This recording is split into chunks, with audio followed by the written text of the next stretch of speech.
Татарстан дәүләт телерадиокомпаниясе Русфонд хәйрия җәмгыяте белән берлектә авыру балаларга ярдәм итү буенча уртак проектны дәвам итә. Бүген Арсений Маркеловның авыру тарихына тукталырбыз. 4 айлык сабыйның ишәгендә проблемалар бар. Дәвалау өчен 750 мең сумнан артык акча кирәк.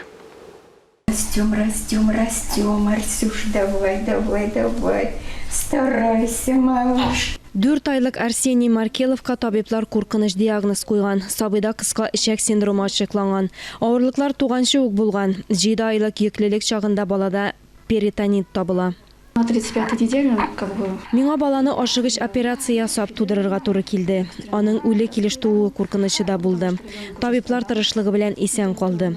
Туган көнендә дә Арсенийга катлаулы операция ясыйлар. Ялкынсынган ишәкнең берилешен кисеп алалар. Хәзер организмы азыкны эшкәртергә сәләтле түгел. Я его видел. Мин аны әнисеннән алдарак реанимациядә күрдем. Аның бик кечкенә булуына игътибар иттем. Бармаклары да кечкенә генә иде. Хәзер бераз үстеләр. Ул матур итеп елмая. Киләсе бер 3 ел эчендә Арсенийга гадәти ризыклар белән тукланырга ярамый. Кирәкле витаминнарны веналар аша кадап бирәләр. Малайны махсус туклану белән тәэмин итәргә кирәк.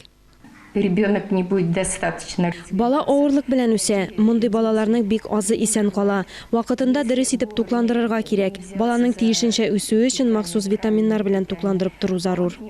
Арсенийга иркенләп үсү өчен 750 мең сумнан артык акча кирәк. Гаиләнең бу кадәр акчасы юк. Без балага сезнең белән бергәләп ярдәм итә алабыз.